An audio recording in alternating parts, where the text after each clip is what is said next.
Hello, my name is Jasmine Stewart, and I will be showing my 4 exercises for my technique workout of the day. So the first exercise I'm going to show is the landmine deadlift. So for setup, you would just have the bar on the landmine attachment. For the athlete, they're going to be in their same conventional deadlift setup with their feet. So it's going to be about hip width apart. The only thing is that you're going to be facing away from the landmine attachment. On the bar, you would have any attachment that allows you to have a grip on both sides. So the only 2 cues you want to remember for this exercise is that your weight should be more in your heels.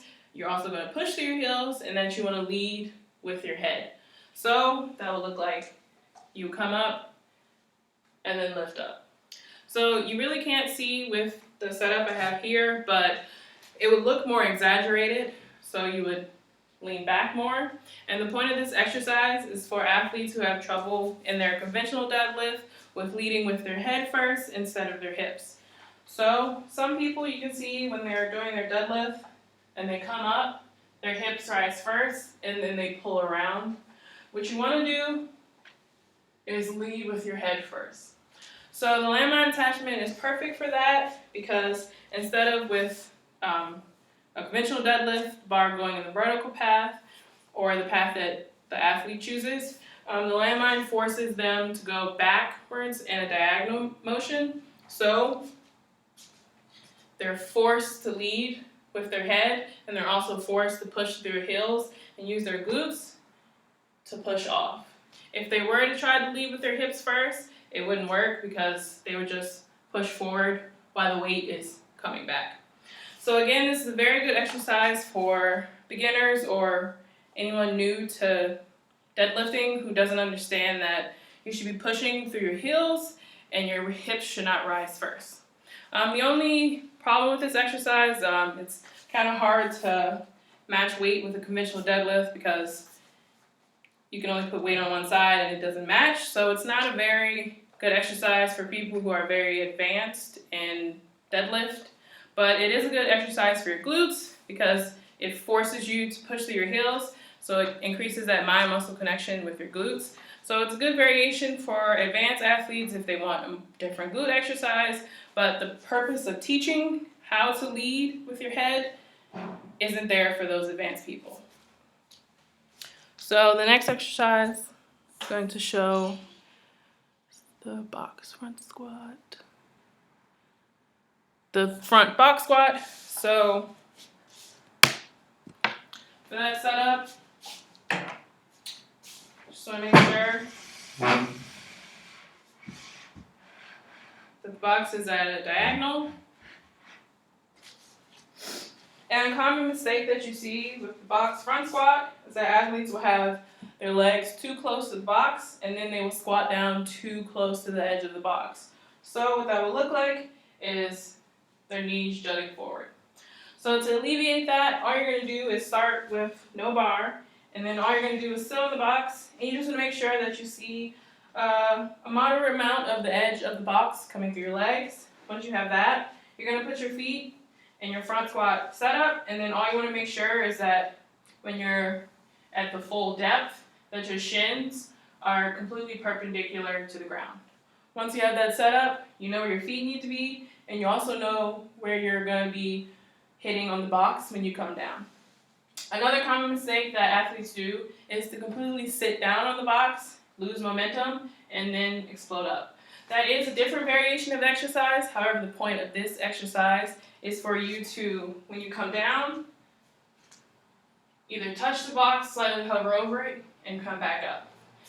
This box isn't here for them to sit down and lose momentum. It's more of a marker for how low they need to go in the front squat. So this is a very good exercise, again, for people who are new to the front squat or just beginners in general, so they can understand how low they need to squat down when they're in the front squat. It also provides a safety net for people who are afraid of falling back when they try to go at a moderate or appropriate depth for their front squat.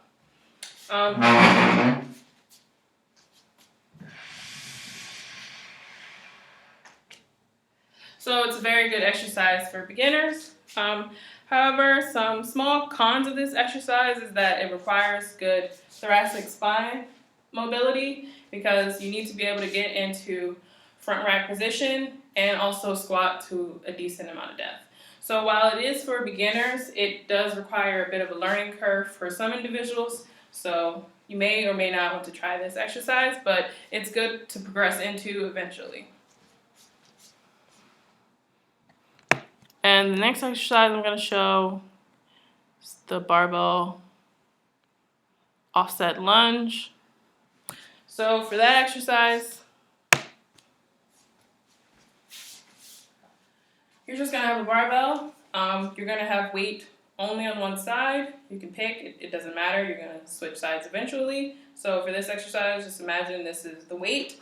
You're just going to be in your overhead position, and all you're going to do is lunge down, come back up, lunge down, come back up. So the point of this exercise is to improve core stabilization with a lateral resistance. So you're stabilizing your core from resisting this motion coming down. So this is a very good advanced exercise or a progressive exercise from the kettlebell offset lunge for individuals who can maintain a lot of weight in the overhead position. However, because it requires an overhead position, this is not an exercise for individuals with shoulder mobility who can't maintain an upright overhead position for really a long extended period of time. And the last exercise is the hex bar eccentric drops. So for this exercise, you have a hex bar.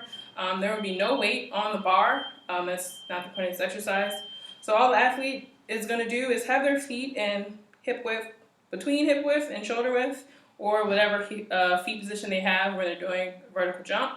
So all they're going to do is have the bar in their hand, and they're just going to release the bar and then catch it as fast as they can. So it will look like this, and then they will come back up. So the point of this exercise is teaching your hamstrings to quickly absorb eccentric force in the stretch shortening cycle when you're doing vertical jumps.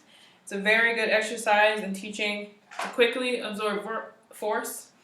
So this is a very advanced exercise. This is for individuals who have very good foundation of plyometrics and have good jumping mechanics because you need the foundation first. So because of that, it's also not for beginners and intermediate athletes who don't have that training on them. Also, it's a very good exercise for you to see, or the athlete to see, their jumping mechanics. So when they come down after catching the hex bar, you can see whether they're leaning too far forward, too far back, not enough knee flexion, not enough hip flexion, or just any general problems they may have with their jumping mechanics. You can see that when they quickly come down to absorb force, where exactly there may be some breakdowns. So it's a very good exercise, but it's not something that should be used for beginners and intermediate. A progression for that would just simply be depth drops or a freeze. So all that would be is for an athlete to start here and then come down.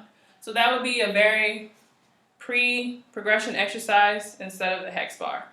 So those are my 4 exercises. Thank you.